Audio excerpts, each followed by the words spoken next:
Good morning, everyone.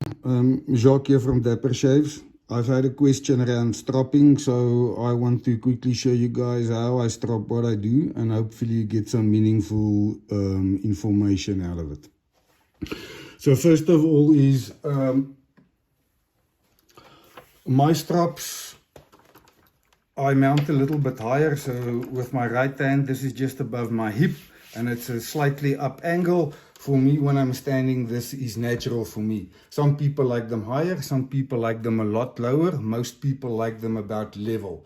And that's, I think, a good starting point is level. That's what we're all used to working on a table. So, stropping. I keep my strops quite taut, quite tight. You put the razor on the strop. It's not like honing where you go edge leading, it's all spine leading. And there's always contact on the strop. So when you get to the transition area, you turn it, and as you turn it, you come back down. And at the bottom, exactly the same. Speed is not important, doing it correctly is what is important. And then you get to a rhythm to which you like, and that's how you strop on.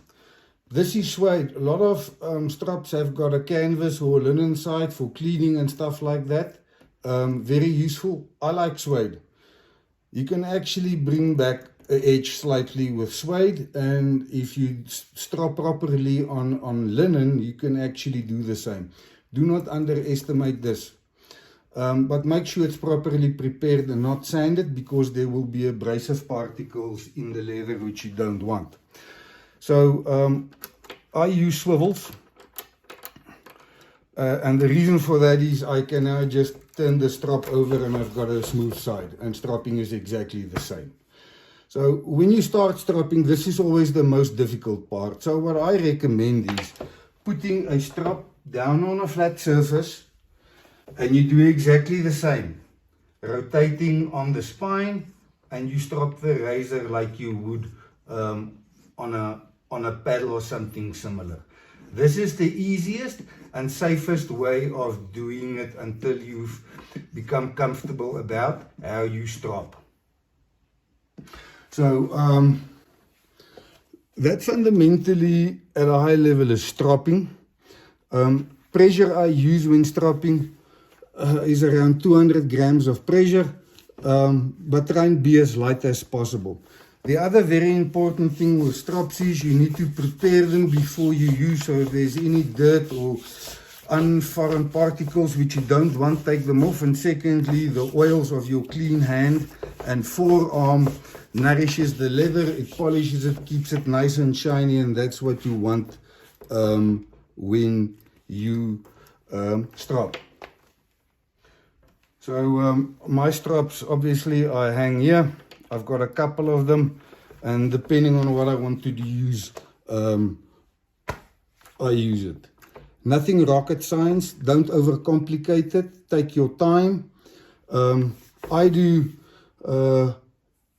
typically anything between 50 and 80, sometimes 100 laps on a razor before and after shaving. I'm a firm believer you cannot overstrop a razor when you do it correctly. So that's just how I do it. Find something that works for you and deal with it. The other thing is I have got my own routine with a hanging hair test to see if the razor is still performing. I do that before I strop. So once I've shaved, I go and check the edge to see if I can determine if there's any change in the edge.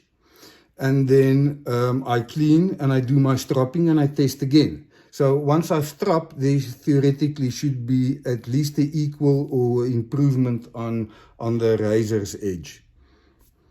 I appreciate your time and hope you found some useful information in this video.